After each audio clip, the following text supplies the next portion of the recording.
ಯತ್ನಾಳ್ ಉಚ್ಚಾಟನೆಯ ಬೆನ್ನಲ್ಲೇ ವಿಜಯಪುರದಲ್ಲಿ ರಾಜೀನಾಮೆ ಪರ್ವ ಶುರುವಾಗಿದೆ. ಬಿಜೆಪಿಗೆ ಗುಡ್ ಬೈ ಹೇಳಿದ್ದಾರೆ 10ಕ್ಕೂ ಹೆಚ್ಚು ಪ್ರಮುಖ ನಾಯಕರು.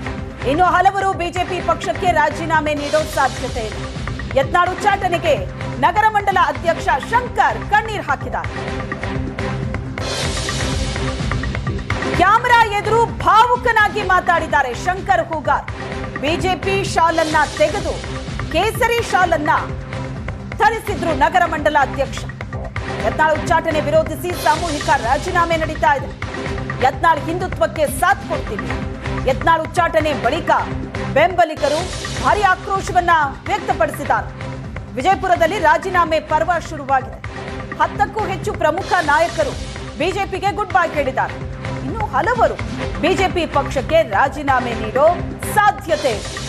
ಕಣ್ಣೀರು ಹಾಕಿದ್ದಾರೆ ಕಾರ್ಯಕರ್ತರು. ದೃಶ್ಯದಲ್ಲಿ ನೋಡ್ತಾ ಇದ್ರಿ, ನಗರ ಮಂಡಲ ಅಧ್ಯಕ್ಷ ಶಂಕರ್ ಯತ್ನಾಳ್ ಉಚ್ಚಾಟನೆಗೆ ಕಣ್ಣೀರು ಸುರಿಸಿದ್ದಾರೆ.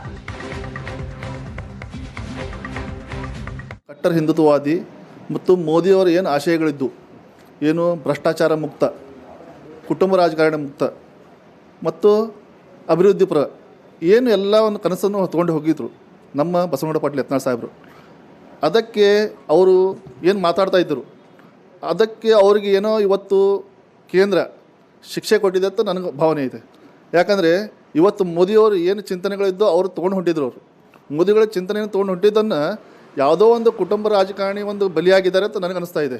ಅದಕ್ಕಾಗಿ ನಾವು ಇವತ್ತು ಬಿ ಜೆ ಪಿಯನ್ನು ರಾಜೀನಾಮೆ ಕೊಡ್ತಾ ಇದ್ವಿ. ಈ ಬಿ ಜೆ ಪಿ ರಾಜೀನಾಮೆ ಕೊಟ್ಟು ನಾನು ಏನು ಬಸವನಗೌಡ ಪಾಟೀಲ್ ಯತ್ನಾಳ್ ಅವರು ಅದರಲ್ಲ ಹಿಂದುತ್ವವಾದಿ, ಆ ಹಿಂದುತ್ವವಾದಿ ಅಂದರೆ ಕೇಸರಿ ಶಲ್ಲೆ. ನನಗೆ ಈಗ ಫೋನ್ ಮುಖಾಂತರ ಬಂದಿದ್ದ ಪ್ರಕಾರ ಎಲ್ಲ ಮೋರ್ಚಾಗಳ ಅಧ್ಯಕ್ಷರು ರಾಜೀನಾಮೆ ಕೊಟ್ಟಿದ್ದಾರೆ. ಎಲ್ಲ ಮೋರ್ಚಾ ಅಧ್ಯಕ್ಷರು ರಾಜೀನಾಮೆ ಕೊಡ್ತಾರೆ.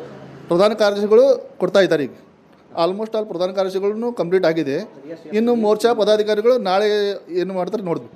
ನಿಮ್ಮ ಹತ್ರ ಲಿಸ್ಟ್ ಎಷ್ಟು ಜನರದ್ದು ಇದೆ? ನನ್ನ ಹತ್ರ ಒಂದು 25 ಜನ ಲಿಸ್ಟ್ ಇದೆ. ಈಗ ಕಟ್ಟರ್ ಹಿಂದುತ್ವವಾದಿ ಮತ್ತು ಮೋದಿಯವರ ಏನು ಆಶಯಗಳಿದ್ದು, ಏನು ಭ್ರಷ್ಟಾಚಾರ ಮುಕ್ತ, ಕುಟುಂಬ ರಾಜಕಾರಣ ಮುಕ್ತ ಮತ್ತು ಭಾರತೀಯ ಯತ್ನಾಳ್ ಉಚ್ಚಾಟನೆಗೆ ವಿಜಯಪುರ ಜಿಲ್ಲಾಧ್ಯಕ್ಷ ಪ್ರತಿಕ್ರಿಯೆ ಕೊಟ್ಟಿದ್ದಾರೆ. ಯತ್ನಾಳ್ ಉಚ್ಚಾಟನೆ ನೋವು ತಂದಿದೆ ಅಂತ ಹೇಳಿದ್ದಾರೆ ಗುರುಲಿಂಗಪ್ಪ.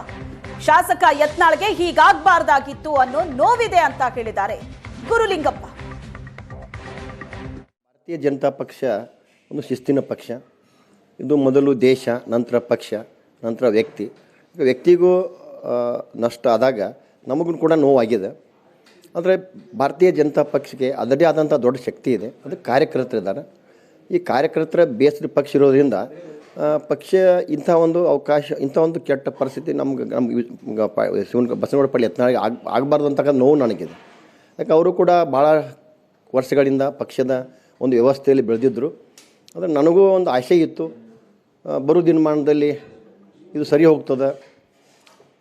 ಬಸವನಗೌಡ ಪಾಟೀಲ್ ಯತ್ನಾಳ್ರು ಕೂಡ ಸಾಕಷ್ಟು ಕಾಲಾವಕಾಶ ಕೊಟ್ಟರು. ಸಾಕಷ್ಟು ನಮ್ಮ ಮಾಜಿ ಮುಖ್ಯಮಂತ್ರಿಗಳು B.S. ಯಡಿಯೂರಪ್ಪ ಸಾಹೇಬರು ಭಾಳಷ್ಟು ಸೀನಿಯರು ಅವರು. ಅಂಥ ವ್ಯಕ್ತಿಯು ಕೂಡ ಮಾತನಾಡಿದಾಗಿರ್ಬೋದು. ವಿಜಯೇಂದ್ರ ವಯಸ್ಸಿನಲ್ಲಿ ಸಣ್ಣವನಿರ್ಬೋದು, ಅವರಲ್ಲಿ ಭಾಳಷ್ಟು ಪ್ರಬುದ್ಧತೆ ಅದ. ಪ್ರತಿ ಮಾತನಾಡುವಾಗ ಕೂಡ ತೂಕದ ಮಾತಾ ಇರುತ್ತೆ ಅವ್ರ ಕಡೆ. ಇವ್ರು ಬಸವನಗೌಡ ಪಾಟೀಲ್